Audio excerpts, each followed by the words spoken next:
Donc, quand Dieu veut nous parler, disposons juste nos oreilles pour l'écouter. Nous allons prier. Éternel Dieu notre roi, nous te rendons grâce pour ton amour qui est au-dessus de tout. Béni soit ton nom qui est Dieu, béni soit ton nom qui est grand, béni soit ton nom qui est redoutable. Nous venons à toi, Seigneur, comme ces enfants qui s'inclinent, ces enfants qui reconnaissent l'autorité de leur papa. Nous reconnaissons ton autorité. Nous venons avec toi, ce n'est pas par habitude, ce n'est pas parce que nous devrions être là. Non, Seigneur, nous qui sommes là, nos bien-aimés qui nous suivent, nous venons à toi, Éternel. Parce que nous savons qu'auprès de toi, nous apprenons. Tu as toujours quelque chose de particulier que tu mets dans nos cœurs quand nous sommes dans ta présence. Seigneur, tu nous éduques. Éternel, tu nous corriges. Éternel, tu nous instruis. Éternel, tu nous libères. Éternel, tu nous affranchis. Oui, au travers de ta parole, tu nous affranchis. À toi l'honneur, à toi la gloire. Toi qui n'as aucun nombre de variations. Merci encore, Seigneur Dieu de gloire. Parce qu'en nous approchant de toi, la Bible nous demande de nous sanctifier. Parce que toi, tu es saint. Oui, tu es saint, Seigneur. C'est pourquoi nous te prions de nous pardonner. Pardonne-nous à chaque membre aussi de nos familles. Pardonne, Seigneur Dieu de gloire, tout un chacun de nous, même nos bien-aimés qui nous souvent indifférés. Oh Jésus-Christ, accorde ton pardon et laisse que ce sang qui a coulé à la croix de Golgotha, ce sang puissant, ce sang victorieux, ce sang glorieux, le sang de Jésus-Christ de Nazareth, que le sang de Jésus coule abondamment, éternel Dieu de gloire, dans nos vies le sang de Jésus, dans nos vies le sang de Jésus, dans nos familles le sang de Jésus, et que le sang de Jésus-Christ libère tout un chacun de nous, que le sang de Jésus-Christ libère tout un chacun de nous, que le sang de Jésus-Christ agisse dans la vie de tout un chacun de nous, au nom puissant de Jésus-Christ de Nazareth. Alléluia. Nous prions, bien-aimés. Tu pries toi aussi. Tu dis au Seigneur, j'ai déjà entendu ce thème. Repentez-vous. J'ai entendu, j'ai déjà lu la Bible. Là où il y a aussi repentez-vous. Mais aujourd'hui, tu as quelque chose de nouveau que tu veux me dire. Mais quelle est cette chose-là? Éternel, je me dispose pour toi. Et pour cela, je sais que j'ai besoin du Saint-Esprit. Sans le Saint-Esprit, je ne peux rien. C'est pourquoi, Seigneur, je viens à toi. Te prie, éternel Dieu de gloire. Te demander de me remplir de la plénitude du Saint-Esprit. Tu pries, ma soeur. Tu pries, mon frère. Là où tu es, moi aussi je prie. Bien-aimé, c'est un moment devant Dieu. C'est un moment, quand nous passons ces moments, le Seigneur nous regarde. Le Seigneur nous voit. Même si c'est au travers des réseaux sociaux. Mais le Seigneur nous regarde. Le Seigneur nous voit. Comment est la disposition de notre cœur?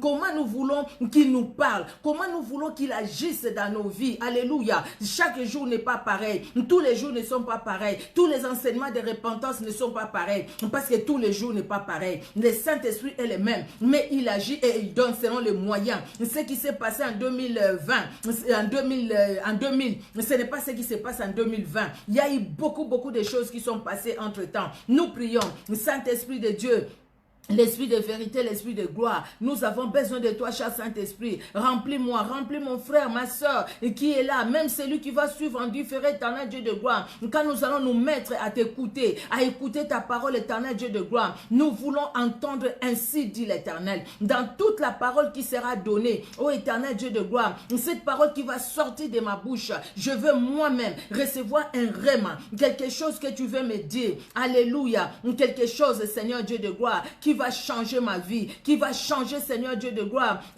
ma façon de voir les choses, ma façon de concevoir les choses, ma façon, Seigneur Dieu de gloire, de considérer ta parole, ma façon, Seigneur Dieu de gloire, de vivre ma vie spirituelle. Alléluia, alléluia. Oh, tu es Dieu, papa. Oh, tu es redoutable, éternel. Merci et merci encore. Merci, Seigneur. Merci pour le Saint-Esprit qui est là. Cher Saint-Esprit, règne à maître. Glorifie Jésus-Christ. Que tout ce qui n'est pas de toi s'éloigne de nous au nom de Jésus. Au nom de Jésus, nous consacrons ces temps à toi. Au nom de Jésus, nous consacrons nos oreilles à toi. Nous voulons t'écouter avec nos cœurs. Parle-nous, Seigneur. Parle-nous, éternel Dieu de gloire. Dans le nom puissant de Jésus-Christ de Nazareth, que nous t'avons ainsi prié. Amen. Amen, amen, amen. Que Dieu vraiment bénisse tout un chacun. Merci pour votre présence. C'est une bénédiction. Je le dis encore, c'est vraiment une bénédiction. Alors, si vous ne l'avez pas fait, peut-être vous êtes arrivé, c'était la prière, vous êtes entré directement dans la prière. Merci Seigneur. Mais vous pouvez le faire. Invitez une personne. Vous pouvez le faire. Partagez la vidéo. Bien aimé, parce que le Seigneur parle. Dieu parle. J'aime à le dire parce que c'est la vérité. vérité. Moi-même, dans ma marche chrétienne, je vois comment le Seigneur parle. Je vois comment le Seigneur agit. Je vois comment les passages, les mêmes passages peut-être que j'ai lus il y a longtemps, comment quand je relis ça, comment le Seigneur parle, comment le Seigneur se révèle, comment le Seigneur se manifeste. Merci Seigneur Jésus-Christ. Alléluia, alléluia. Alors bien aimés, vous qui n'avez pas partagé, si vous pouvez partager, moi j'en profite aussi. J'en profite pour partager dans quelques groupes. Merci Seigneur Jésus-Christ. Donc voilà, notre Dieu est merveilleux, notre Dieu est bon, notre Dieu est redoutable. Alléluia, alléluia, alléluia. Nous allons commencer. Alors, nous avons dit le thème « Répentez-vous ». En fait, le thème c'était long, c'était « Répentez-vous car le royaume des cieux est proche ». Alors, j'ai juste mis « Répentez-vous ». Et quand je donne tous les thèmes comme ça, vous voyez au fait de quoi nous voulons parler. Et pour les lecteurs de la Bible, vous voyez déjà qu'il y a, où est-ce que c'est écrit ça. Même si on n'a pas les passages en tête, mais nous voyons. Nous allons prendre nos Bibles. Nous allons lire un premier passage dans Matthieu chapitre 3. Matthieu chapitre 3, nous allons lire du 1er au 8e verset. Si vous pouvez écrire les passages bibliques bien-aimés, ça va aider les bien-aimés qui arrivent après. Ils verront tout de suite au fait les passages qui ont été lus avant qu'ils ne soient là. Alors, Matthieu chapitre 3, du verset 1 au verset 8. Nous lisons. En ces temps-là, parut Jean-Baptiste prêchant dans le désert de Judée. Il disait, répentez-vous, car le royaume des cieux est proche. Au fait, c'est là que j'ai tiré les thèmes. Hein? Répentez-vous. Répentez-vous car le royaume des cieux est proche. Et je dirais, répentons-nous, car le royaume de Dieu est proche. Jean est celui qui avait été annoncé par Ésaïe le prophète lorsqu'il dit, c'est ici la voix de celui qui crie dans le désert, préparez le chemin du Seigneur, aplanissez ses sentiers. Jean avait un vêtement de poil de chameau et une ceinture de cuir autour des reins. Il se nourrissait de sauterelles et de miel sauvage. Les habitants de Jérusalem, de toute la Judée et de tous les pays des environs du Jourdain se rendaient auprès de lui. Et confessant leurs péchés, ils se faisaient baptiser par lui dans le fleuve du Jourdain. Mais voyant venir à son baptême beaucoup de pharisiens et de sadducéens, il leur dit, race de vipères, qui vous a appris à fuir la colère à venir, produisez donc du fruit digne de la repentance et ne prétendez pas dire en vous-même, nous avons Abraham pour père, car je vous déclare que de ces pierres-ci, Dieu peut susciter des enfants à Abraham. Jean-Baptiste, qui est, si on peut dire, dans la chair par leur maman, les cousins de Jésus-Christ dans la chair. Jean-Baptiste, Dieu l'envoie pour préparer les cœurs des gens à recevoir la vérité, à recevoir la vie qui est Jésus-Christ. Et Jean-Baptiste est venu, Jean-Baptiste a grandi, il est né, il a grandi de ses parents qui ne pouvaient pas avoir des enfants auparavant. Dieu a fait un miracle, Jean-Baptiste est arrivé, Jean-Baptiste va faire son travail, il va accomplir sa mission. Jean-Baptiste baptise, il baptise, hein, c'est pourquoi on l'appelle les baptistes. Jean baptise. Mais maintenant, ces jours-là, Jean va voir qu'il y a beaucoup de sadducéens, beaucoup de pharisiens qui viennent pour se faire baptiser. Il y avait aussi d'autres personnes, la Bible dit, les gens venaient se faire baptiser. Jean les baptisait, il sait qu'il donne les baptêmes de la repentance. Et il leur disait que ce n'est pas moi qui va vous donner la vie. Il viendra après moi, celui qui est plus grand que moi. Celui-là qui est plus grand, moi je ne peux même pas délier le courroie de ses chaussures. Il est grand, il va venir. Donc quelque part Jean-Baptiste se prépare les gens, prépare les hommes et les femmes, nous prépare par ses enseignements à recevoir la vie. Or, on ne peut pas recevoir la vie sans la repentance. On ne peut pas recevoir la vie sans dire non à la vie ancienne et dire oui à la nouvelle vie. Sans dire non à la vie du péché et dire oui, à la vie de sainteté. On ne peut pas avoir la vie éternelle, la vie Jésus-Christ en nous, si nous n'avons pas encore coupé avec les choses du passé, si nous n'avons pas coupé avec tout ce qui nous caractérisait, mais nous pouvons poser la question, pourquoi il dit, il appelle, je voulais mettre le titre race de vipères, et puis j'avais un peu de doute, j'ai dit bon, j'ai senti, répentez-vous, mais écoutez, j'ai mis répentez-vous, mais pourquoi Jean-Baptiste va dire aux pharisiens, aux sadducéens, race de vipères. Et pourtant, ils sont venus pour le baptême de repentance. Est-ce qu'ils devraient se faire baptiser en ce moment-là? Je pense que non. Bien-aimé, c'est une interpellation pour toi, peut-être qui n'est pas encore baptisé. Tu veux te faire baptiser, c'est une bonne chose. Toi qui viens de passer par les eaux du baptême, c'est une bonne chose. Toi qui es déjà passé par les eaux du baptême, alléluia, c'est une bonne chose. Mais maintenant, dans les eaux du baptême où tu es passé comme race de vipères, parce que le pasteur ne l'a pas dit, ou l'homme de Dieu qui t'a baptisé ne l'a pas dit, ou tu es passé comme quelqu'un, un vrai repentant, quelqu'un qui s'est vraiment repenti, et quelqu'un qui a compris que je dois quitter les ténèbres pour la lumière. Bien-aimé, c'est faire baptiser. C'est pourquoi les hommes de Dieu disent, tu meurs avec Christ et tu ressuscites avec Christ. C'est-à-dire, je laisse ma vie passer et je reçois une nouvelle vie. Et Jean-Baptiste parle de la repentance, le baptême de la repentance, où tu dois laisser ta mauvaise vie et accepter une nouvelle vie. Mais pourquoi, quand les pharisiens, les sadducéens, qui vont aller aussi pour se faire baptiser, Jean-Baptiste voit ça d'un mauvais œil. Jean-Baptiste dit, ben non, race de vipères. Il les appelle race de vipères. Qui vous a appris à fuir la colère de Dieu? Et c'est Jean-Baptiste, c'est tout simplement, quand il parle des pharisiens, quand il parle des sadducéens, il les appelle race de vipères. Non, Jésus-Christ lui-même parle aussi de la race de vipères. Bien-aimés, nous allons lire dans Matthieu au chapitre 12. Nous sommes toujours dans Matthieu. Donc Matthieu chapitre 12, nous allons lire des 34 à 37.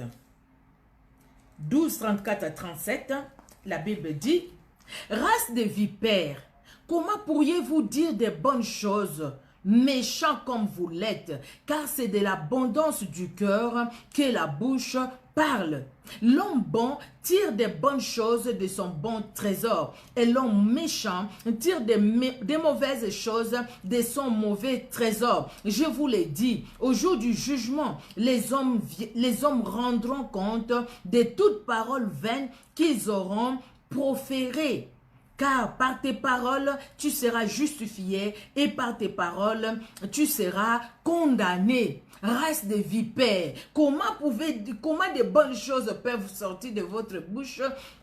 Parce qu'en vous, il n'y a que la méchanceté. Jésus-Christ parle aussi des races de vipères. Mais qui sont races de vipères? Nous pouvons nous poser la question. Est-ce qu'aujourd'hui, dans notre époque, il y a encore les sadducéens? Dans notre époque, il y a encore des pharisiens? Si Dieu nous dit, repentez-vous, c'est pourquoi j'ai retenu, repentez-vous.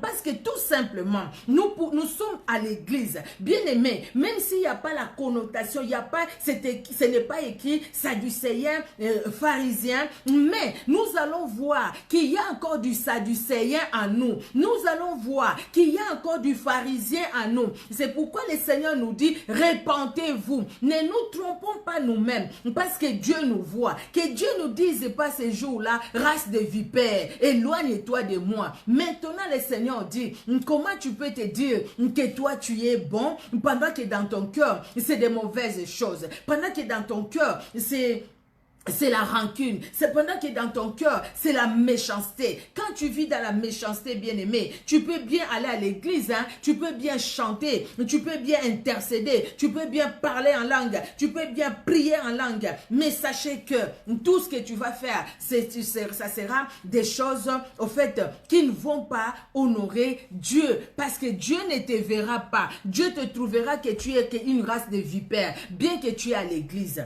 Nous allons essayer de parler un peu de sadducéens et de pharisiens.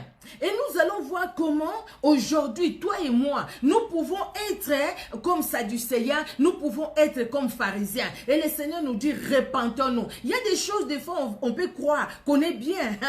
Je suis bien, je suis chrétienne, moi je chante, moi je prie. Mais on est dans l'erreur, on est dans l'erreur. Des fois, on ne le sait pas, comme les pharisiens, ils ne les savaient pas, comme les Sadducéens. Jésus-Christ dit, attention, attention, attention au levain des pharisiens. Attention, attention, attention, ne les imitez pas. Ces pharisiens, ces Sadducéens, ne les imitez pas. Ne les imitez pas. Les Sadducéens n'existent plus, cette classe-là aujourd'hui.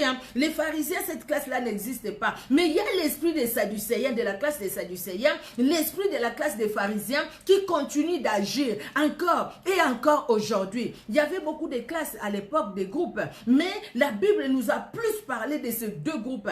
Parce qu'au fait, au travers de ces deux groupes, le Seigneur voulait que toi et moi, quand un jour nous allions écouter sa parole, c'est une parole peut-être que vous avez déjà écoutée, une parole qui n'est pas nouvelle, bien aimé. Mais c'est que je le dis toujours, j'aime le dire, à moi-même aussi je me le dis, Seigneur, mets quelque chose de nouveau à moi. Même si j'ai déjà écouté cette parole, même si j'ai déjà entendu cette prédication, même si ce thème-là, c'est un thème vieux que j'ai déjà entendu, repentez-vous, repentez-vous. Quelqu'un m'a écrit dans un des groupes, il dit péché par là, à gauche, péché à droite, parler grâce à gauche, grâce à droite. Mais dans la grâce de Dieu, nous devons savoir que nous devons nous séparer des péchés. Dans la grâce de Dieu, nous devons savoir que les péchés cachés nous détruisent. Ce n'est pas à cause de ça, c'est l'enseignement des Sadducéens. Donc tu es sauvé par la grâce, après fais tout ce que tu veux. Ça c'est l'enseignement des pharisiens. Donc grâce sur grâce, donc après vis ta vie comme tu veux. Bien aimé, c'est comme ça le Saint-Esprit. Je n'ai pas répondu à cette personne dans les groupes. Je ne lui ai pas répondu parce que j'ai trouvé que je ne vais pas commencer une discussion avec quelqu'un qui est un Sadducéen du 21e siècle, qui est un pharisien du 21e siècle. Nous allons comprendre. Alors, les Sadducéens et les pharisiens, ils formaient une classe dirigeante d'Israël. Alors, les Sadducéens, c'était des aristocrates. Des aristocrates, la plupart d'entre eux, c'était des gens vraiment qui avaient beaucoup de moyens, des gens très fortunés et qui occupaient des fonctions très élevées. Ça, c'est les Sadducéens. Alors, il y avait des prêtres, il y avait des sacrificateurs. Et dans les Sanhédrins, vous vous souvenez quand on parle du Sanhédrin, quand il y a eu condamnation de Jésus-Christ, c'est les Sanhédrins qui décident. Dans les Sanhédrins, bien aimés, il y avait dans les 70 sièges ou 70 sièges qu'il y avait là-bas, il y avait au moins plus de 80%, c'était les Sadducéens. C'est des gens qui n'étaient pas beaucoup en contact avec la population, donc les peuples, les petits peuples au fait. Lui, c'était avec les Romains, il défendait même les intérêts des Romains, donc c'était avec des gens qui étaient hautement placés. C'était ces Sadducéens-là. Alors, sur le plan religieux, maintenant, les Sadducéens, pour eux, au fait, les Sadducéens, pour eux, ben écoutez, la parole de Dieu, nous croyons. Nous croyons à l'Ancien Testament. Ils croyaient à l'Ancien Testament. Ils croient à l'Ancien Testament que oui, c'est la parole de Dieu. Mais sauf que, ah non, on ne peut pas nous parler de la résurrection des morts. Non, les morts ne peuvent pas ressusciter. Sauf qu'il n'y aura pas de jugement. Donc par là, il n'y aura pas d'enfer, il n'y aura pas du ciel. Il n'y aura pas le ciel, il n'y aura pas l'enfer. Si quelqu'un meurt, son corps est mort, c'est-à-dire son esprit est mort, son âme aussi est mort. Donc, c'est fini pour cette personne-là. Donc, ça ne sert à rien, quelque part, ça ne sert à rien que tu dises, je dois préparer mon âme à la rencontre du Seigneur. Parce que non, détrompe-toi, quand ton corps va mourir, ton esprit va mourir, ton âme aussi va mourir. Ça, c'est les Sadducéens. Vous voyez, ça, c'est les Sadducéens. Pourquoi j'ai dit, la personne qui a écrit dans un des groupes, qui a dit pourquoi vous parlez toujours péché à gauche, péché à droite, parlez grâce à gauche, grâce à droite. Donc, c'est ça au fait l'enseignement des Sadducéens. Donc, tu y es là où tu es. Tu peux avoir, un homme peut avoir autant de femmes. Mange, bois, réjouis-toi. Parce que quand tu vas mourir, sache que ton esprit ne vivra plus. Donc la vie, tu la vis sur la terre. Vis comme tu dois vivre. Réjouis-toi à fond. Vas-y à fond. À fond, vas-y. Parce qu'après ta mort, il n'y aura plus rien. Il n'y a pas la vie, au fait, après la mort. Ça, c'est des Sadducéens. Il n'y a pas la vie après la mort. Mais la parole de Dieu, oui. Les Pentateuques, oui. Les 5 livres de Moïse, oui, nous les croyons, nous croyons. Mais après, quand les Romains, ils ont détruit le temple de Jérusalem, après, les Sadducéens, ce groupe-là n'a plus existé. Mais aujourd'hui, au 21e siècle, nous voyons encore des sectes qui sont nées des doctrines des Sadducéens, des doctrines sadducéennes. Il y a des sectes qui sont nées comme ça. Il y a des sectes, dans ces sectes-là, ils disent, la polygamie est autorisée. Peut-être vous avez suivi même des émissions comme ça, où lui, le pasteur, il a je ne sais pas combien de femmes, en fait, celui que j'avais suivi, il devait en avoir, je pense, 6 ou 7, et même des jeunes étudiantes, des jeunes femmes très intelligentes, qui pouvaient même réfléchir par leur intelligence et se dire, bah, écoutez, non, ça ne peut pas venir de Dieu. Mais ils tombent dans ces pièges-là. Il y a quelque part une autre secte, vraiment, eux, ils disaient, bah, écoutez, l'impudicité, c'est pas mauvais, tu satisfais ton corps. La masturbation, c'est pas mauvais. Donc, toutes ces sueurs-là, non, il faut même pas appeler ça suyer. Il faut les faire, parce qu'après ta mort, il n'y aura plus de vie. Vous voyez? Et pourtant, la Bible nous dit, après la mort, il y a encore la vie. Il y a de ceux qui vont vivre l'éternité en enfer. Il y a de ceux qui vont vivre l'éternité au ciel avec Jésus-Christ, comme toi et moi. Nous allons vivre l'éternité avec Jésus-Christ. Alléluia. Amen, amen, amen. Que Dieu soit glorifié parce qu'il nous a donné cette opportunité de recevoir Jésus-Christ comme Sauveur et Seigneur, de croire en Jésus-Christ, d'obéir à la parole de Dieu et de vivre la vie de Christ. Vous voyez, mais pour les Sadducéens, non, les choses ne sont pas comme ça. Les choses ne sont pas comme ça. Vous pouvez même lire, là on ne va pas lire, sinon après on aura beaucoup de passages à lire, pardon. Matthieu 22, 23, hein, il ne croit pas à la résurrection des morts, il ne croit pas. Pour eux, tu es mort déjà, c'est fini, c'est fini. Malheureusement, ces choses-là, que Jésus-Christ, dans la parole de Dieu, a même, la parole de Dieu nous a éclairé là-dessus. Mais il y a des gens au 21e siècle qui croient encore et qui disent grâce sur grâce. Nous sommes sous la grâce, vivons sous la grâce, donc tout m'est permis. Bien que Paul dit, il ajoute, tout m'est permis, mais tout n'est pas utile. Tout m'est permis, mais tout n'édifie pas. Mais eux, ils ont juste pris tout m'est permis. Et dans tout m'est permis, alors tout m'est permis. Quant à faire des échanges de femmes dans une secte, ils font même des échanges de femmes. Cette femme, la femme de monsieur X va avec monsieur Y. La femme de monsieur Y va avec monsieur X. Ils font même ça parce que pour eux, tout m'est permis. Je vous dis quelque chose de vrai, je ne vais pas citer les noms ici, mais parce que j'ai eu à parler avec les gens de cette secte-là dont je parle. Et pourtant, ils se disent être enfants de Dieu. C'est comme les Sadducéens. Ils ont dit, nous avons pour père Abraham. Nous avons pour père Abraham. Donc oui, c'est des Juifs, c'est des Israélites. Ils ont pour père Abraham. Et c'est pourquoi Jean leur dit, il dit, écoutez, Dieu est capable de faire de ces pierres la descendance d'Abraham. Si vous êtes les fruits d'Abraham, la descendance d'Abraham, mais où sont les fruits de la repentance? Vous venez pour vous faire baptiser. Le problème, ce n'est pas de passer dans les eaux du baptême. Les grands problèmes d'abord, c'est la repentance. C'est de reconnaître qu'on est pécheur, de reconnaître qu'on est perdu et de reconnaître que sans Jésus-Christ, je ne peux pas avoir la vie. Donc maintenant, je suis perdu. Il faudrait que je m'approche de Jésus-Christ pour avoir la vie. Donc il faut les reconnaître. Si on ne les reconnaît pas, bien aimé, on ne va pas accepter d'aller dans les eaux du baptême pour que les gens nous voient que nous sommes allés dans les eaux du baptême. C'est très important. Il n'y avait pas que des Sadducéens, il y avait aussi les pharisiens. Ah, les pharisiens. Les pharisiens, ils accordaient l'importance vraiment à la parole de Dieu. Ils accordaient l'importance à la parole de Dieu. Pour eux, en tout cas, la Bible, ou à l'époque, c'est les écrits, hein, la loi et tout, la loi de Moïse, c'est la parole de Dieu. Mais aussi, ils accordaient beaucoup d'importance à la tradition. Donc, il y a la parole de Dieu, il y a aussi la tradition. Donc, pour eux, ce qui comptait, il y avait les deux choses. Parce que la tradition avait la même valeur que la parole de Dieu. Vous comprenez pourquoi pourquoi Jean-Baptiste va les appeler race des vipères. Et puis, nous allons voir après race des vipères.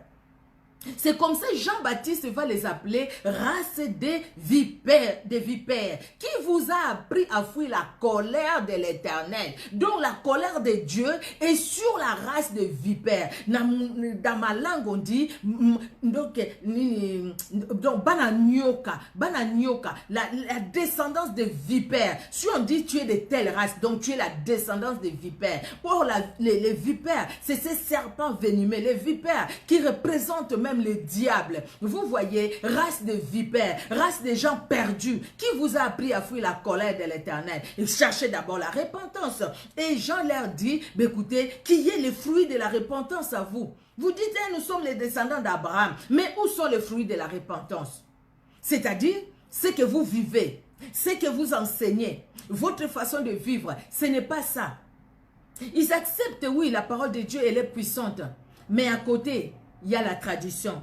C'est les gens qui croient que après la mort, l'âme va continuer à vivre.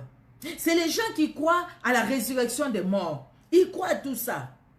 Ils croient. Et ils croient qu'au fait après, il y aura le jugement. Ils le croient. Mais le grand problème, c'est quoi? C'est de mettre la parole de Dieu à gauche, la tradition à droite, et dire, écoutez, c'est égaux ou égal. Et la tradition et la parole de Dieu, c'est deux choses de la même chose. Donc, c'est-à-dire, j'obéis aux traditions, j'obéis à la parole de Dieu.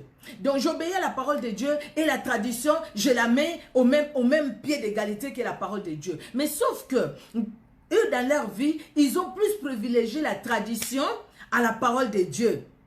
Parce que Jésus-Christ lui-même va leur dire. Ils vont privilégier ça. Donc, c'est la tradition qui comptait plus. Ne mange pas, ne bois pas. Pourquoi tes disciples mangent sans laver les mains? Et voilà. Et moi, quand je prie, il faut que les gens voient que je prie. Regarde ces publicains. Moi, je donne la dîme. Moi, je fais ceci. Moi, je fais cela. Donc, tout ça, c'était les publicains, les pharisiens, pardon. Donc, c'était eux, par contre, ce n'étaient pas des gens qui étaient des gens qui avaient beaucoup d'argent comme les Sadducéens, les gens qui étaient beaucoup considérés, qui occupaient des grandes places, qui étaient fortunés. Et c'était la classe moyenne. C'était des hommes d'affaires, ils avaient ce qu'ils avaient, ils étaient dans la classe moyenne. Ils avaient par contre la faveur du peuple. Le peuple les aimait beaucoup parce que c'est des gens aussi qui étaient vraiment en contact avec le peuple. Dans les Sanhédrins, ils n'occupaient pas de grandes places. Il n'y avait pas dans les 70 sièges et ils occupaient peut-être les 20% des sièges. Donc voilà. Donc je l'ai dit, ils considéraient les Écritures comme inspirées de Dieu. Ils accordaient une autorité aussi équivalente à la tradition orale. Et pourtant, ça, Deutéronome 4 au verset 2, vous pouvez écrire. Vous pouvez lire ça aussi. La Bible nous le dit. Dieu nous dit qu'il ne faut pas faire, il ne faut pas, au fait, mélanger et la parole de Dieu et la tradition. Il considérait la tradition comme la parole de Dieu. Alors là, il y a un passage biblique. Je voulais bien qu'on lise dans Matthieu toujours. Nous sommes dans Matthieu. Matthieu 15. Matthieu 15, de 1 à 9. Nous allons lire. Alors les pharisiens et les scribes vinrent de Jérusalem auprès de Jésus et dirent, « Pourquoi tes disciples transgressent-ils la tradition des anciens? » Vous voyez la tradition. « Car ils ne se lavent pas les mains quand ils prennent leur repas. » Il leur répondit, c'est Jésus qui répond, « Et vous, pourquoi transgressez-vous les commandements de Dieu au profit de votre tradition? Car Dieu a dit, honore ton père et ta mère, et celui qui maudira son père ou sa mère sera puni des morts. Mais vous, vous dites, celui qui dira à son père ou à sa mère, c'est dont j'aurais pu t'assister est une offrande à Dieu, n'est pas tenu d'honorer son père ou sa mère. Pardon. Vous annulez ainsi la parole de Dieu au profit de votre tradition. Vous voyez qu'est-ce que Dieu reproche à ces gens? Vous annulez la parole de Dieu au profit de votre tradition. Hypocrite.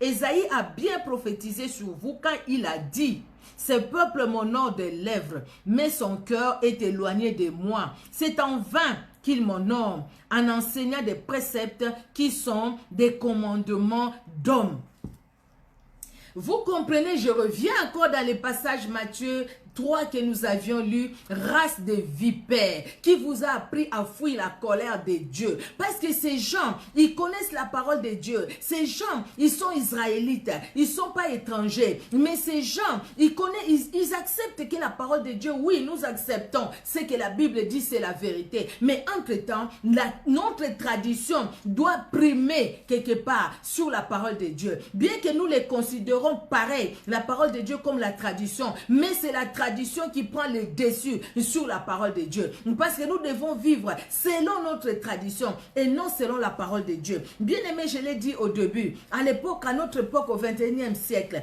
est-ce qu'il n'y a pas de pharisiens, il n'y a pas de sadducéens? Je parlais sur des sadducéens, mais il y a aussi des pharisiens. Au 21e siècle où nous sommes, bien aimés, des gens à l'église, vous voyez quelqu'un à l'église, un pasteur, un homme de Dieu, je l'ai dit, une histoire vraie, un homme de Dieu, sa femme meurt et il va prendre qui pour épouse? La petite sœur à sa femme. Pourquoi? Parce qu'il faut obéir à la tradition. Donc, dans ce cas-là, cette personne, il a mis la tradition au-dessus de la parole de Dieu. Donc, il a agi pareil comme les pharisiens, race de vipères.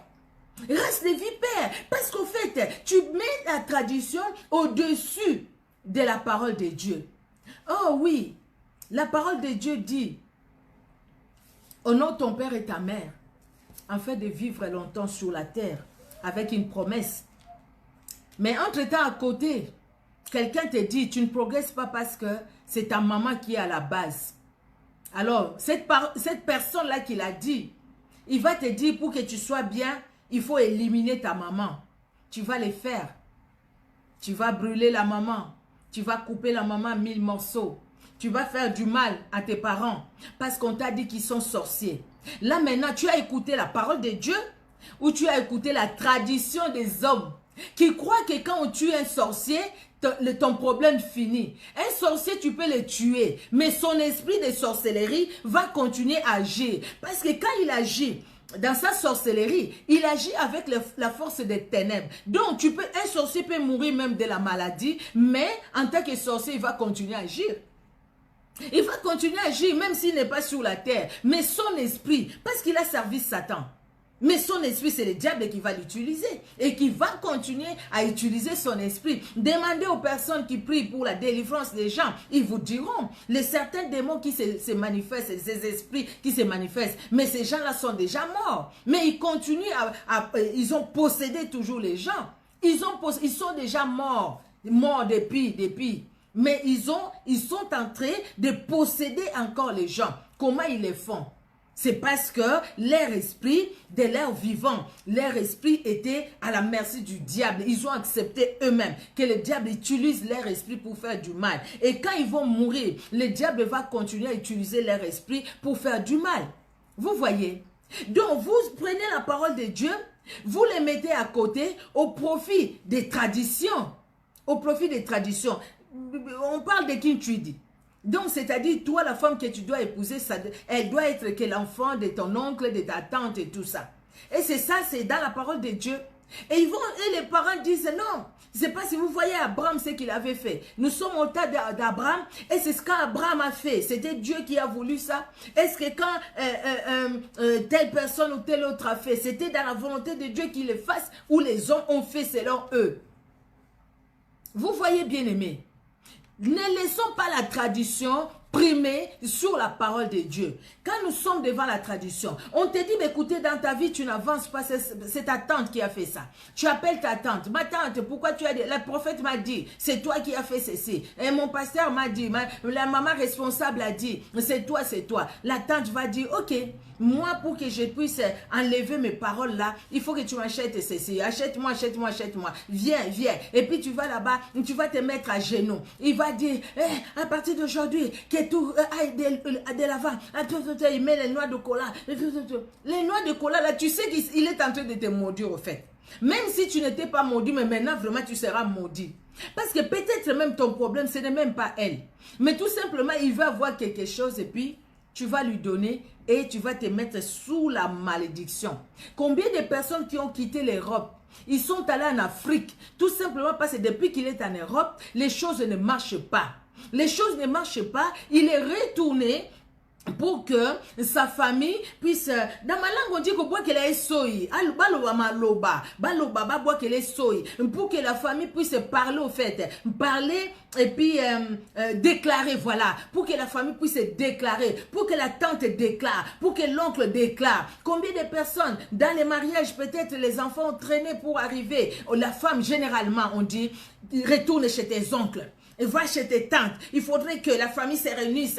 Pourquoi ci, pourquoi ça? Quelqu'un est malade, il faudrait nécessairement que la famille se réunisse. Un couple bien aimé dans une famille. Cette femme a connu des problèmes. Elle a connu, parce que je parlais avec son mari, elle a connu des problèmes tellement, à un moment, elle était sous la dépression. C'était vraiment la dépression. On voyait vraiment que même sa façon de parler, il n'y avait pas de cohérence. Donc, elle était sous la dépression. Mais la famille de son mari dit quoi? Non, il faut qu'on aille voir les féticheurs. Ils sont allés voir les féticheurs. Et les féticheurs, là, en fait, c'est une personne qui est dans la famille du papa de la dame. Et quand il arrive là-bas, le monsieur dit, ah, moi, je vois ici, c'est la famille de ta maman qui te fait ça. Et maintenant, la femme, la jeune, la dame, pardon, elle est en colère contre la famille de sa maman. Ah, c'est vous qui m'avez fait ça. Il faudrait que vous puissiez parler. Il faudrait que vous puissiez faire des déclarations, enlever vos paroles et tout ça. Et la famille de la maman n'a rien fait, n'a rien dit. Va à l'hôpital, comme ça, on va te soigner. La famille de l'homme qui dit, moi je ne veux pas, il faut qu'on la soigne traditionnellement et tout ça. Il a amené des gens pour la soigner traditionnellement. Ah non, non, non. Comme elle guérissait toujours pas. Ah non, le problème, il faut que la famille de sa maman et de son père puissent se mettre ensemble et parler. Et tout ça, pour libérer cet enfant. Parce que cet enfant est enchaîné. C'est la famille qui fait ça. La famille de la maman qui dit, bah, écoutez, viens, on va aller à l'hôpital. Ils sont allés à l'hôpital, ils arrivent, le médecin qui la voit, le médecin qui l'examine, le médecin dit, est-ce qu'elle n'a pas traversé des situations difficiles dans sa vie, surtout ces derniers temps? Effectivement, elle a traversé des situations difficiles. Beaucoup de cas de décès dans la famille, beaucoup, elle-même, elle a perdu, elle a eu des fausses couches, des choses comme ça, bien qu'elle a des enfants aussi, hein, elle a eu des fausses couches. Mais tout ça, c'était trop dans sa tête. C'était vraiment beaucoup dans sa tête. Alors le médecin dit, bah, écoutez, qu'elle prenne juste ce traitement-là, qu'elle se repose, vous allez voir, tout va passer. C'est la dépression. Elle est retournée, elle a pris ces médicaments-là, comme le médecin a dit. Le médecin lui a donné pour un mois, au bout du 3e jour déjà, elle se sentait bien. Elle se sentait vraiment très bien. Elle a repris sa vie normale, quoi, normale.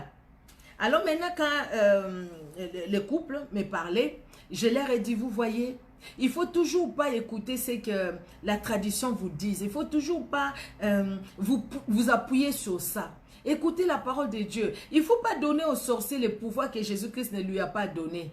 Jésus-Christ est plus puissant que la sorcellerie. Jésus-Christ est plus puissant que la magie. Voyons la puissance de Jésus-Christ. Mais dans nos coutumes, on voit plus la puissance de la sorcellerie à tel point que s'il y a un problème, on court vite dans la famille pour que les choses s'arrangent traditionnellement. Ça, bien aimé, c'est vivre comme des pharisiens. C'est vivre comme des pharisiens. Ça, c'est vraiment c'est les pharisiens. C'est dire, bah, écoutez, ou les sadducéens, pardon, je disais, parce qu'eux, ils primaient sur, excusez-moi, ils ne croyaient pas à la parole de Dieu. Oui, les pharisiens, parce que eux, la tradition, primaient sur la parole de Dieu, bien qu'ils croient à la parole de Dieu. Vous voyez, quelqu'un qui va à l'église, oui, je vais à l'église, mais il ne faut pas oublier la tradition. Vous n'avez jamais entendu ça? Mais si, moi j'ai déjà entendu ça. Nous prions, mais nous sommes des Africains. Nous prions, nous sommes des Africains. La tradition, il ne faut pas l'oublier. La coutume, il ne faut pas l'oublier. Il ne faut pas mettre la coutume de côté. Jusqu'à quand nous allons comprendre que Jésus-Christ est Jésus-Christ? Jésus-Christ est Jésus. Vous voyez, nous ne donnons pas à Jésus-Christ toute la première place. Et puis après, c'est nous qui pleurnichons. Le Seigneur veut que nous puissions lui donner toute la première place. C'est pourquoi nous avons besoin de la repentance. Les pharisiens bien-aimés, et c'était le formalisme, c'était l'hypocrisie. Les groupes religieux et tout ça, je l'ai dit, ils observaient la loi de Moïse. Ils étaient rigoureux dans ça. Ils étaient rigoureux. C'est des gens qui... c'est quelqu'un qui croit en Dieu et qui croit que Dieu est content de lui. Il croit vraiment que moi, Tellement je crois à Dieu. Donc ma tradition que j'ai gardée là, Dieu est content de moi. Ça, on ne trouve pas de comme ça là au 21e siècle. Mais si, nous croyons à Dieu et nous croyons que Dieu est content de ce que nous faisons. Mais malheureusement, bien que nous croyons à Dieu, bien que nous sommes à l'église, bien que nous prions, des fois Dieu n'est pas content de ce que nous faisons. Pourquoi? Parce que nous ne donnons pas à Dieu la première place. Nous ne donnons pas à Dieu la gloire que nous devrions lui donner. Et le fait de ne pas donner à Dieu la gloire que nous devrions lui donner, Dieu n'est pas content. Parce que la gloire, nous les donnons aux coutumes, aux traditions. J'ai fait un mauvais rêve. J'appelle mes parents, je leur dis. Et puis les gens là-bas doivent rester ensemble, ils doivent parler. Pourquoi toi tu es allé dans le sommet de, de ma fille? Pourquoi tu es allé dans le sommet de ceci? Ah non, prends ces arachides, tu lui envoies ça là-bas. Il y a des gens qui sont en Europe ici, mais avec des oh mon Dieu, comment on dit ça? Avec comment dire, oh Seigneur Jésus-Christ. Avec des fils, au fait, ces fils-là, ils ont attaché des trucs de... Comment on appelle ça? Oh Seigneur. Les trucs... comment on appelle ça? Les coquilles, voilà. Avec des coquilles, il a ça, il porte ça sur ses reins, il les porte avant de sortir, on lui dit, même si tu vas à l'église, tu sais, à l'église, il y a aussi des sorciers qui viennent, mets ça pour te protéger de la sorcellerie. Eh mon Dieu, quel mensonge! Quelle tristesse aussi. Et toi qui acceptes ça. Il y a des gens qui les portent même sur leur cou. Vous voyez quelqu'un avec un fil noir, avec là au bout, les pendatifs au fait. Les pendatifs, c'est une coquille. Une petite coquillette là. Comme pendatif. Mais quand tu poses la question, ah non, ça c'est la coutume chez nous, tu sais, il faut se protéger. Hein. Et sur cette terre, on ne sait pas là où on passe, hein. Il faut se protéger. Et tu vas à l'église, tu cherches la protection dans la tradition, tu vas à l'église, tu cherches la protection dans la coutume, tu vas à l'église, tu cherches la protection dans les médiums. Chaque matin, quand tu te réveilles, tu lis l'horoscope, tu vas à l'église, tu cherches la protection dans les horoscopes. Non, les horoscopes vont te tromper. Tu vas à l'église, mais déjà, tu dis, le matin, je me suis réveillé par les pieds gauches. Ah, la journée, elle sera moche.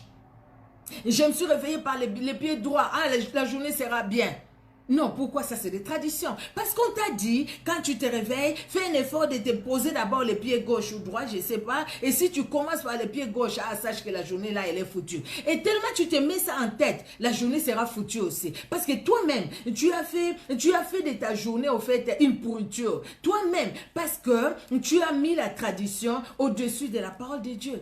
Voici la journée que le Seigneur a créée. Que cette journée soit une journée d'allégresse, une journée de joie, une journée de paix. Je confesse cela, je marche. Même quand je vais rencontrer des problèmes dans la journée, mais je sais que Jésus-Christ est au contrôle de cette journée. Alléluia. Jésus-Christ est au contrôle de la journée. Combien de fois nous gâchons, bien-aimés? Combien de fois nous gâchons? Oh, bien-aimés, combien de fois nous gâchons?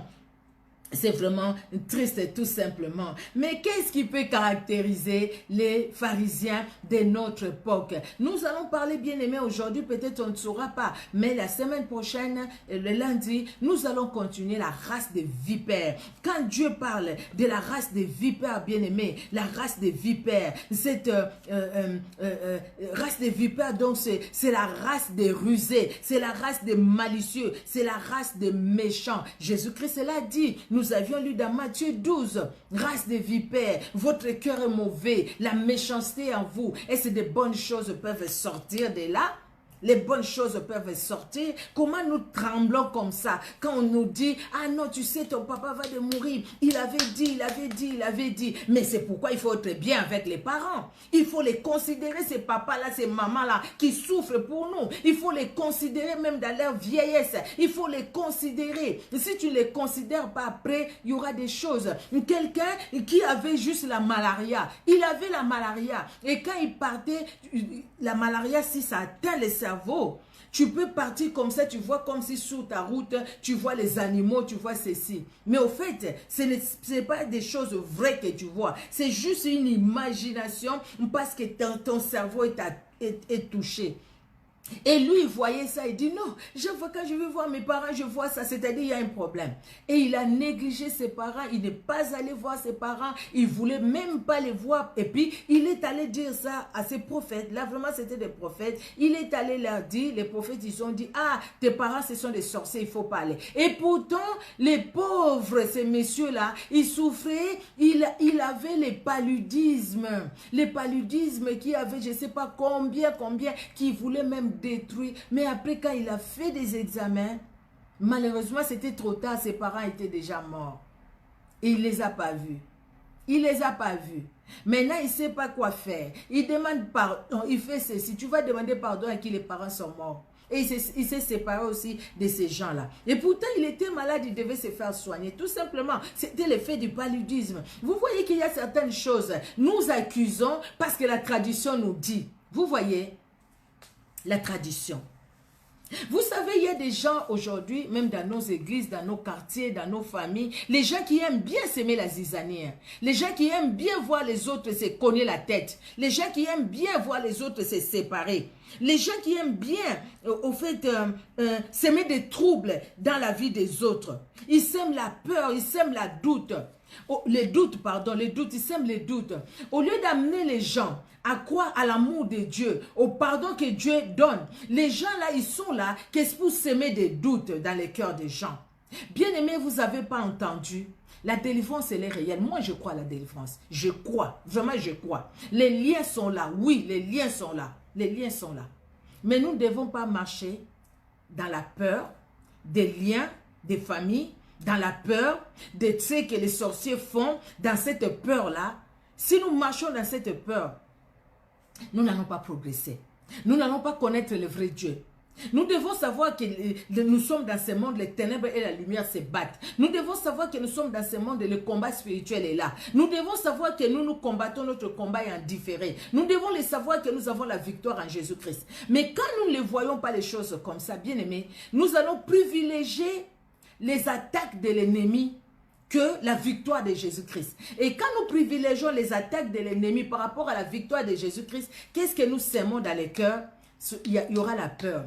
Parce qu'il y a des gens, parce que tu peux être en train de parler comme je parle là, quelqu'un se dit, écoutez, ah là c'est moi, c'est vrai vraiment oui, je ne sais pas là où on a mis mon nom, peut-être on a mis ça dans une forêt, peut-être on a mis ça sous l'eau, peut-être, c'est pourquoi je trouve que je ne progresse pas. Là c'est à cause de ces noms qu'on m'a donné, c'est à cause de ceci, oui, tout ça, ça peut être vraiment des causes. Mais dans tout cela, bien aimé, voyons la grandeur de Jésus-Christ qui nous a délivrés et qui nous délivre. Quand nous, serviteurs de Dieu, parce que tout simplement, servants de Dieu, tout simplement, nous voulons nous enrichir et nous aimons. Vous voyez aujourd'hui, il y a l'évangile de la peur. L'évangile de la peur qui est propagé aujourd'hui et nous, enfants de Dieu que nous sommes, nous suivons beaucoup ces gens-là qui viennent avec l'évangile de la peur. Ça, c'est agir comme des pharisiens. Bien aimés, il y a la parole de Dieu, mais sache que dans cette parole de Dieu, oui, nous voyons comment l'ennemi agit et peut agir aujourd'hui. Mais nous privilégions plus ce que l'ennemi est en train de faire. Et nous s'aimons. Il y a des gens qui ont la parole facile. Moi, j'ai un peu, je cherche des mots. Mais il y a des gens qui ne cherchent pas les mots. Les paroles coulent, vraiment coulent. Mais dans ce que les paroles coulent, là, bien aimé, après, ils amènent les gens à se demander, est-ce que je suis délivré? Je trouve que non, je ne suis pas délivré. Parce que dans ma vie, je vois encore telle chose. Il y a des choses qu'on a déjà renoncé. Il y a des choses qu'on doit renoncer. Moi, je suivais un homme de Dieu que je suivais beaucoup. Aujourd'hui, il est dans la gloire de Dieu. Merci Seigneur. Dieu a fait ce qu'il a fait. Mais il nous disait chaque fois, il faut faire des renoncements avant de dormir. Je trouve que c'est très important. Parce que je parlais, je regardais. Je ne sais pas là où je peux tomber. Job disait, quand il demandait pardon pour ses enfants, il disait, je ne sais pas si mes enfants ont peut-être péché. Et il demandait pardon pour ses enfants. C'est C'est très important. Les soirs, de se revoir, de dire, écoutez, un examen de conscience, j'ai fait quelque chose de mal et demander pardon. Et quand on demande pardon, on croit que le Seigneur m'a pardonné et là, j'ai confiance en Dieu. Je demande au Seigneur la force de ne plus tomber dans la même chose, pardon.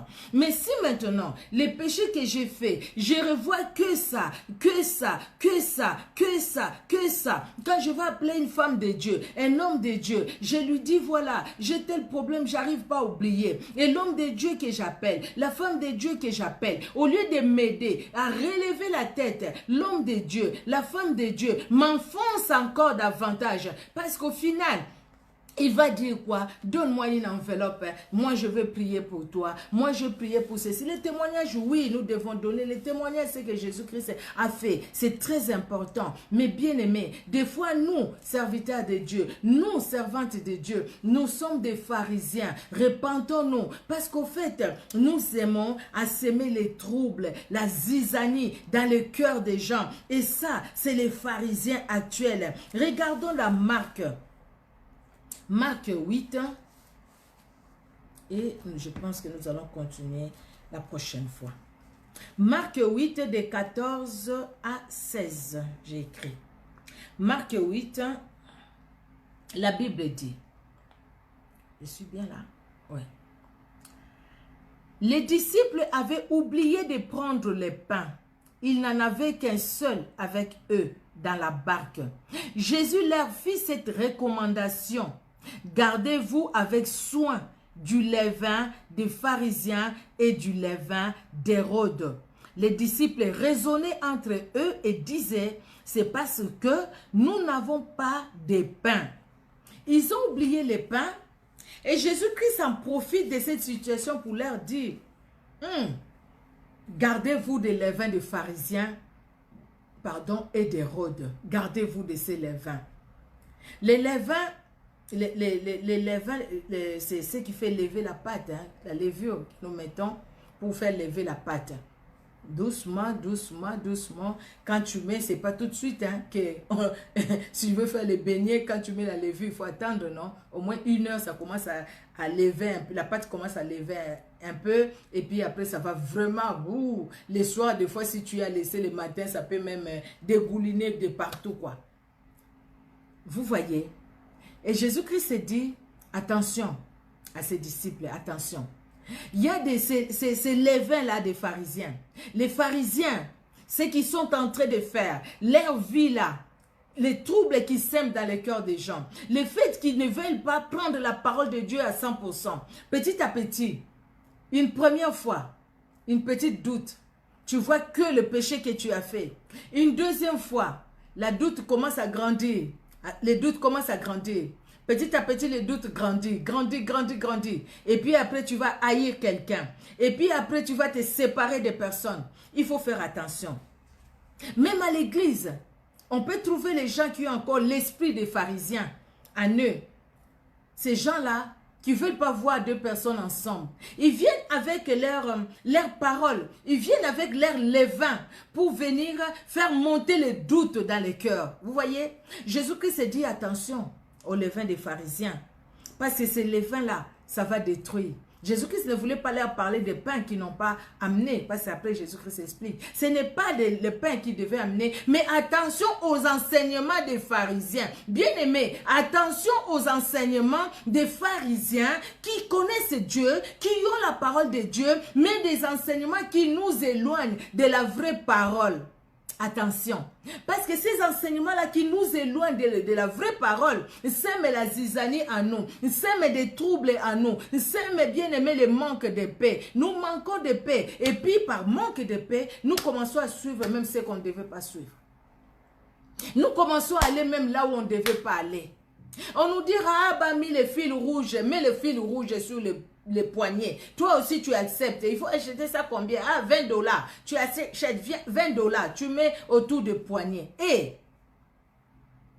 je pense que le Seigneur va aider quelqu'un. Nous allons poursuivre cet enseignement. Je savais que c'était long et on va y aller petit à petit. Et nous allons parler des races des vipères et nous allons parler les fruits de la repentance. Voilà tout ce que j'ai préparé Et aujourd'hui, on se limite là. Attention aux levains des pharisiens. Attention aux enseignements des pharisiens. Les pharisiens, cette classe-là est passée. Mais aujourd'hui encore, au 21e siècle, il y a encore des pharisiens. Et dans nos églises, hein, plus dans nos églises. Parce que c'est là où nous nous rencontrons, nous, enfants de Dieu, nous, serviteurs de Dieu, nous, servantes de Dieu. Attention, les pharisiens, nous les voyons même au travers des réseaux sociaux qui viennent avec des enseignements qui ne tiennent pas, qui viennent avec des enseignements qui sortent de leur ventre, qui viennent avec des enseignements qui autorisent même la masturbation. Vous avez entendu ça? Hein? Des enseignements qui autorisent ce que la Bible condamne. Ah! Excusez-moi, mais franchement, c'est terrible ça. Mais ces gens-là sont suivis aussi par des gens qui disent « Alléluia, Dieu est grand, chez moi comme dans ma langue on chante « Nabala Yesu ». Ces gens aussi disent « Alléluia ». Mais quelle honte! Quelle honte! Quelle honte! Aujourd'hui, chez moi, les pasteurs se déchirent entre eux. Il y a un là-bas qui parle, l'autre qui répond. Et aujourd'hui, je ne sais même pas là où ils sont. Ils se déchirent entre eux. Là qui dit, je vais éventrer les boas. Hein? Entre serviteurs de Dieu, entre servantes de Dieu. Mais qu'est-ce que vous allez prêcher à l'église? Qu'est-ce que vous allez prêcher? Il y a un autre qui dit là, qui sort là et qui dit, moi, je vais ceci, j'ai prêché, et moi. C'est quoi ces enseignements? Hein?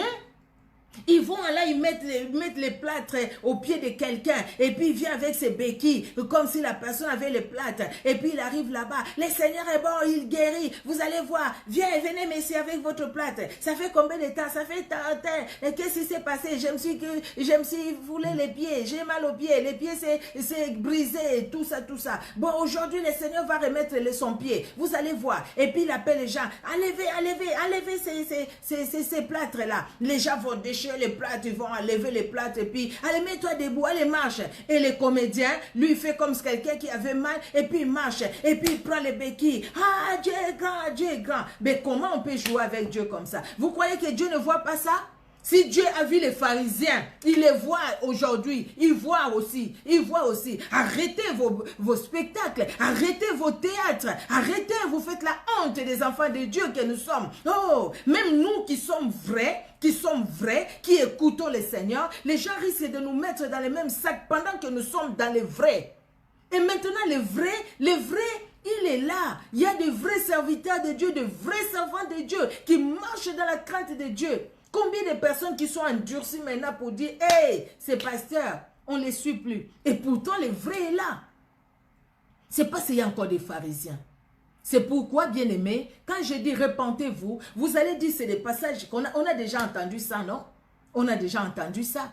Mais aujourd'hui, spécialement, le Seigneur te dit « Quitte ces milieux-là. Quitte là où tu es là. Là où la parole de Dieu n'est pas prise, n'est pas prêchée à 100%. Là où ils prennent la parole de Dieu et ils mettent encore les livres de tels. Là où il y a la parole de Dieu et les livres de quelqu'un. On ne va pas commencer à prêcher aux gens les livres que tel a écrit. Hein? On peut citer un livre que quelqu'un a écrit. C'est pas mal s'il a écrit ça pour Jésus. Mais vous allez quelque part où on vous prêche sur les écrits de quelqu'un. Mais la parole de Dieu, on va la prêcher quand? Hein? On va prêcher quand la parole de Dieu? Mais jusqu'à quand? Comment est-ce que le Seigneur va encore parler? Le Seigneur nous parle, non? Il nous parle. Sortez du milieu d'eux. Repentez-vous. Vous allez semer des zizanies dans le cœur des gens. Vous allez semer des troubles dans le cœur des gens. Vous allez semer la peur dans le cœur des gens. Et vous vous dites servant de Dieu, serviteur de Dieu. Vous vous dites enfant de Dieu. Vous vous dites, je ne sais pas, chantre, choriste ou je ne sais pas comment on appelle les chantres ou intercesseurs.